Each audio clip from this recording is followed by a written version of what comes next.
نائلہ کہتی ہیں عثمان ظالم آج تیری چار دیواری کو پھلانگ کے گھر کے اندر چھلانگ لگا کے آ چکا ہے. کہتے ہیں نائلہ آخری لمحات میں میری توجہ اللہ کے کلام سے دور نہ کر، میری نگاہیں اللہ کے کلام سے دور نہ کر. اللہ قیامت کے دن سوال کرے گا عثمان اپنی زندگی میں آخری عمل کیا کر رہا تھا؟ میں کہوں گا اللہ میں تیرے قرآن کی تلاوت کر رہا تھا. ظالم میری گردن کو کاٹ لگے. میں اور آپ کی زندگی کے لیے چاہوں میری اور آپ کی زندگی کس راہ کی راہی ہے؟ علی رضی اللہ عنہ پر موت کا وقت آتا ہے لیکن کس حال میں موت کو گلے لگاتے ہیں؟ تہجد کی نماز اپنے گھر سے پڑھ کر نکلتے ہیں، استغفار کرتے ہوئے، تسبیحات پڑھتے ہوئے مسجد کی طرف جا رہے ہیں اور دوران مسجد اس سفر کے اندر، اس راہ کے اندر آپ پر وار ہوتا ہے. اللہ کے نبی پر موت آئی، نماز کا ذکر ہے. ابو بکر پر موت آئی، نماز کا ذکر ہے. عمر پر موت آئی، نماز کی حالت ہے. عثمان پر موت آئی، نماز نماز نماز اور قرآن کی تلاوت کا ذکر ہے. علی پر موت آئی اور فجر کی نماز پڑھنے کے لیے اندھیروں میں جا رہے ہیں. کیا میری اور آپ کی یہی کیفیت ہے؟ کیا ہم نے نماز کو اتنی ہی پابندی سے پکڑا ہے؟ وگرنہ یاد کر لیجئے رسول اللہ صلی اللہ علیہ وسلم فرماتے ہیں، صحیح مسلم میں یہ روایت ہے، سب سے افضل ترین عمل وقت پر نماز کی ادائیگی ہے. وہ عمل افضل نہیں ہے کہ آپ اور میں سو جائیں اور صبح 10 بجے اٹھیں، 9 بجے اٹھیں، ڈیوٹی پر جانے لگے تو پہلے نماز پڑھیں پھر ڈیوٹی پہ چلے جائیں. یہ نماز کا وقت اللہ نے تو مقرر نہیں کیا. افضل ترین کام، سب سے افضل کام اہل ایمان کے لیے، مواحدوں کے لیے، مشرکوں کے لیے نہیں، اہل توحید کے لیے. توحید کو سمجھنے کے بعد سب سے افضل کام یہ ہے نماز کو اس کے وقت پہ ادا کیجیے. رسول اللہ صلی اللہ علیہ وسلم فرماتے ہیں، صحیح بخاری میں ہے کہ نماز کے دوران بندہ اپنے رب سے مناجات کرتا ہے، اس کو کہتا ہے.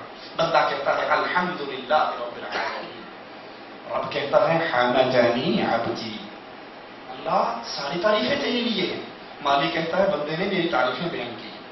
رسول اللہ صلی اللہ علیہ وسلم فرماتے ہیں نماز دین کا ستون ہے. ترمذی میں یہ روایت موجود ہے. کیا خیال ہے وہ چھت کھڑی رہے گی جس چھتوں کے ستونوں کو گرا دیا جائے؟ ایک بلڈنگ کے 5 ستون ہیں، اگر 5 ستون گر جائیں تو کیا وہ چھت برقرار رہے گی؟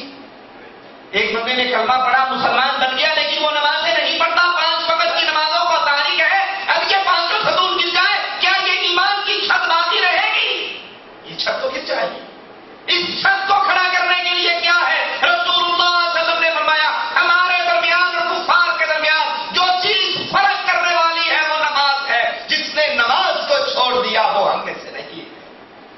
اس نے اس ستون کو گرا دیا. بین الکفر والعبد ترک الصلاۃ، نماز کا تارک کافر ہے، نماز کا تارک مشرک ہے. قرآن کہتا ہے نماز قائم کرو، مشرک نہ بنو. رسول اللہ صلی اللہ علیہ وسلم فرماتے ہیں امرت ان اقاتل الناس حتى يشهدوا ان لا اله الا الله وان محمد رسول الله واقام الصلاة وایتاء الزکاۃ. مجھے حکم دیا ہے میں گردنوں کو کاٹتا چلا جاؤں، میں جہاد کرتے ہوئے ان لوگوں کی، ان کفار کی گردنیں کاٹوں، اس وقت تک جہاد کرتا رہوں جب تک یہ اللہ کی توحید کو نہ مان لے، لا الہ الا اللہ کو نہ مان لے، محمد رسول اللہ کو نہ مان لے. اس کے بعد بریک، کلمہ پڑھ لیا کام ختم. من قال لا الہ الا اللہ دخل الجنہ، ہر کلمہ کو جنت میں جائے گا. فرمایا نہیں، ان کی گردنیں میں نے اس وقت تک کاٹنی ہے اللہ کی توحید کو مانے اور پھر میری رسالت کو مانے، نماز قائم کرے، زکات کی ادائیگی کرے. جب یہ کام کر لیں پھر ان کا خون اور ان کی جان مجھ سے محفوظ ہے سوائے حق کے ساتھ. اس کا کلمہ بیکار ہے، اس کا کلمہ فضول ہے، وہ نام نہاد مسلمان ہے، اس میں اور کافر میں کوئی فرق نہیں جو نماز کا تعلق ہے. جو ایک پڑھ لیتا ہے 4 نہیں پڑھتا، 4 پڑھ لیتا ہے 1 نہیں پڑھتا، اس نے اللہ کو الہ مانا ہی نہیں، اس نے اپنی خواہش پر بنایا. ارأیت الذی من اتخذ الہہ ہوا، کیا آپ نے اس کو دیکھا ہے جس نے اپنی خواہشات کو رب بنا لیا؟ خواہش کہتی ہے فجر کی نماز پڑھنے کی ضرورت نہیں، وہ نہیں پڑھتا. اس کا دل کہتا ہے چل کوئی نہیں، کفیل کا ٹائم ہے، ڈیوٹی ہے، ویسے چھٹی ملتی آدھے گھنٹے کی، چلو میں ظہر پڑھ لیتا ہے. ظہر پڑھ لیتا ہے لیکن جب مغرب سے پہلے کام ختم ہوتا ہے وہ کہتا ہے جی بولی سب نہانا بھی ہوتا ہے، کپڑے بھی بدلنے ہوتے ہیں، پسینے کی بو بھی ہوتی ہے، ہنڈی بھی پکانی ہوتی ہے، اب مغرب کی پڑھی کیا ضروری ہے؟ میں نے مجھے نہیں پڑھی، میں نے زور نہیں پڑھی، میں نے اثر نہیں پڑھی. اب وہ اس نماز کو چھوڑ دیتا ہے. کیوں چھوڑتا ہے؟ اس کا دل کہتا ہے یہ نماز نہیں پڑھنی. تو اس نے اللہ کو اپنا رب نہیں مانا، اس نے اپنے دل اور اپنی خواہش کو اپنا اللہ مان لیا. رسول اللہ صلی اللہ علیہ وسلم فرماتے ہیں نماز نور ہے. صحیح مسلم کی یہ روایت ہے. کیسا نور ہے؟ رسول اللہ صلی اللہ علیہ وسلم فرماتے ہیں کہ اندھیروں میں چل کر مسجد میں جانے والوں کو قیامت کے دن کمپلیٹ کامل نور کی خوشخبری سنا دو. عشاء کی نماز اندھیرے میں ہے، فجر کی نماز اندھیرے میں ہے. جو اندھیروں میں مسجد کی طرف چل کر جاتے ہیں ان کو قیامت کے دن حشر کے میدان میں پورے صراط پر کوئی اندھیرا نہ ہوگا. جنہوں نے اندھیروں میں رب کے گھروں کو آباد کیا، قیامت کے دن ان کے لیے کوئی اندھیرا نہیں ہوگا. پورے صراط میں بھی نور ہے، قیامت میں بھی نور ہے، قبر بھی اس کی منور ہے جو اندھیروں میں اللہ کے گھر کو آباد کرتا. حدیث میں آتا ہے جو انسان نماز کے لیے اپنے گھر سے نکلتا ہے، نور کے فرشتے، آسمان کے فرشتے نور کے جھنڈے لے کر اس کے قدم کے ساتھ قدم ملا کر چلتے ہیں. یہ چلتا ہے، یہ قدم اٹھاتا ہے، اس کے گناہ کے رجسٹر میں سے ایک گناہ اٹھا دیا جاتا ہے. یہ قدم زمین پر رکھتا ہے، نیکی کا اضافہ کر دیا جاتا ہے. من خرج من بیته متطهرا الى المسجد فاجره كالحاج المحرم. جو نماز کا اہتمام ایسے کرتا ہے، ہر نماز کے لیے اپنے گھر سے وضو کر کے نکلتا ہے، اللہ کے نبی فرماتے ہیں اللہ اس کو اتنا اجر دیتا ہے جتنا حاجی احرام باندھ کر حج کے لیے نکلتا ہے. یہ نماز، یہ نور. رسول اللہ صلی اللہ علیہ وسلم فرماتے ہیں منافقین پر فجر اور عشاء کی نماز بھاری ہے. اگر انہیں اس فجر اور عشاء کی نماز کے اجر اور ثواب کا علم ہو جائے وہ اس کے لیے دوڑتے ہوئے آئے. بخاری اور مسلم کے اندر یہ روایت ہے. رسول اللہ صلی اللہ علیہ وسلم نے فرمایا، صحیح مسلم میں یہ روایت ہے، وہ شخص جہنم میں داخل نہ ہوگا جس نے فجر اور عصر کی نمازوں پر ادائیگی کرتا ہے، استقامت کا اظہار کرتا ہے. یہاں سے مراد فجر اور عصر کی نمازوں کی اہمیت ہے، وگرنہ مسلمان پر تو پانچوں نمازیں فرض ہے جماعت سے ادا کرنی سوائے عذر کے. رسول اللہ صلی اللہ علیہ وسلم فرماتے ہیں جو آذان سنے پھر مسجد میں آ کے نماز نہ پڑھے اس کی نماز نہیں ہوتی سوائے عذر کے. عذر کیا ہے؟ یا تو سو رہا ہے، یا وہ بیمار ہے چل کر نہیں آ سکتا، تو وہ تو اپنے کمرے میں پڑھے گا.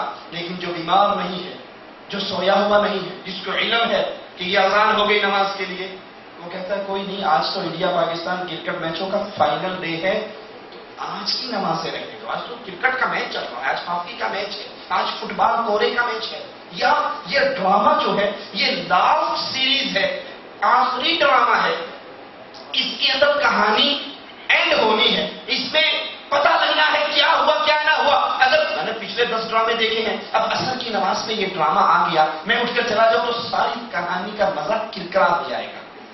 تیرے لیے کہانی کا مزہ کرکرا ہو جائے گا. اور اگر یہ نماز تو نے چھوڑ دی، یہ نماز تو نے چھوڑ دی تو رسول اللہ صلی اللہ علیہ وسلم کا فرمان تجھ پہ ثابت ہو جائے گا. آپ فرماتے ہیں من ترک الصلاۃ متعمدا فقد کفر. جس نے جان بوجھ کر نماز چھوڑی، کرکٹ میچ کے لیے، فلم کے لیے، ڈرامے کے لیے، ہاکی میچ کے لیے، یا انڈیا کے جلنے کے چکر میں، یا کسی اور مسئلے میں، جس نے جان بوجھ کر ایک نماز چھوڑی اس نے کفر کیا. رسول اللہ صلی اللہ علیہ وسلم فرماتے ہیں نماز، بلکہ قرآن پاک کا حکم ہے کہ نماز کے ذریعے اور صبر کے ذریعے اللہ سے مدد مانگو. جب بھی اللہ کے فیصلے تکلیف ہوتی، پریشانی ہوتی تو حضرت بلال سے کہتے ہیں بلال ارحنا یا بلال، بلال اذان دو، نماز کی تیاری کرو. اس نماز سے ہمیں ٹھنڈک ملتی ہے، اس نماز سے ہمیں سکون ملتا ہے. یہ نماز اہل ایمان کو خوشی دیتی ہے، اہل ایمان کی آنکھوں کی ٹھنڈک ہے. کیا یہ حال میرا اور آپ کا بھی ہے؟ کیا نماز پڑھتے ہوئے ہمیں بھی سکون ملتا ہے، یا نماز ہمارے اوپر ایک مصیبت اور بوجھ بن جاتا ہے؟ منافق کی حالت ہے کہ نماز اس کے لیے بوجھ بنتا ہے، اور مومن کی حالت ہے نماز میں اس کو سکون ملتا ہے. اکیلا شخص نماز پڑھے اور کوئی جماعت سے نماز پڑھے، جماعت سے نماز پڑھنے والے کو اکیلے کے مقابلے میں 27 گنا زیادہ ثواب ملتا ہے۔ سوچئے، ہم سب یہاں کمائی کرنے کے لیے آئے ہوئے ہیں۔ ایک کمپنی میں آپ 1000 ریال پہ ڈرائیوری کرتے ہو، دوسری کمپنی آپ کو 27 گنا زیادہ نہیں، 1000 کے مقابلے میں 27,000 نہیں، صرف 1200 ریال 200 ریال زیادہ دے دے، تو کیا خیال ہے، پوری کوشش نہیں کرو گے کہ اس کمپنی میں نقلے کا فرق ہو؟ 200 ریال کا کرو گے یا نہیں کرو گے؟ ایک کمپنی کو، ایک کفیل کو 200 ریال کے چکر میں چھوڑ دیتے ہو نہ مانے تو کوشش کرتے ہو یار سلی ولی کرو، خروج نہائی لگا کے جاتے ہیں، دوسری کمپنی کا ویزا لے کر جاتے ہیں، ہر مہینے 200 ریال تو ملیں گے۔ رسول اللہ صلی اللہ علیہ وسلم فرماتے ہیں جو ایک نماز اکیلا پڑھتا ہے اور پھر ایک بندہ جماعت سے پڑھتا ہے، اس کو ایک نماز کا ثواب ملتا ہے اور اس کو 27 نمازوں کا ثواب ملتا ہے۔ سوچ لیں کتنی نمازیں ہیں جو ہم اپنے گھروں میں اور اپنے کمروں کے اندر ادا کرتے ہیں۔ رسول اللہ صلی اللہ علیہ وسلم فرماتے ہیں جب نمازی نماز پڑھ کے اپنی نماز کی جگہ پر بیٹھا رہتا ہے، نماز پڑھ کے اپنے مصلی پر بیٹھا رہتا ہے، فرشتے اس نمازی پر درود پڑھتے رہتے ہیں۔ جتنی دیر تک یہ نمازی نماز کی جگہ پر بیٹھا رہے گا، فرشتے اتنی دیر تک اس نمازی پر درود پڑھتے رہیں گے۔ اور فرشتوں کا درود کیا ہے؟ وہ کہتے ہیں اللہم اغفر لہ وارحمہ، اللہم اغفر لہ وارحمہ، اللہ اس نمازی کو معاف کر دے، اس کا رحم کر دے۔ جس کے لیے فرشتے دعا کریں ان کی قبولیت میں کوئی شک ہے؟ جتنی دیر تک مسجد میں بیٹھیں گے اور ہماری کیسے کیا ہوتی، ادھر سلام پھرتا ہے، دوڑ لگاتے ہیں، سب سے پہلے باہر کون نکلے گا، کیڑی مصیبت پھنسے پیسہ ہوتا ہے، مسجد جان چکی۔ کوئی امام بیچارہ 2 سجدے لمبے کر دے تو بس جی چاہتا ہے کہ دوبارہ اس مسجد کی بڑی لمبی نماز پڑھو۔ جو جتنی تیز نماز پڑھائے گا اتنا اس کی مسجد میں رش زیادہ ہوگا۔ کیوں؟ مومن کی مثال مسجد میں ایسے ہیں جیسے مچھلی پانی میں ہے۔ مومن مسجد میں ایسے ہے جیسے مچھلی پانی میں ہے، اور منافق مسجد میں ایسے ہے جیسے مچھلی کو اٹھا کر پانی سے باہر پھینک۔ جیسے منافق مسجد سے باہر جا کرتا مچھلی پانی سے باہر تڑپتی ہے، منافق مسجد میں آ کر تڑپتا۔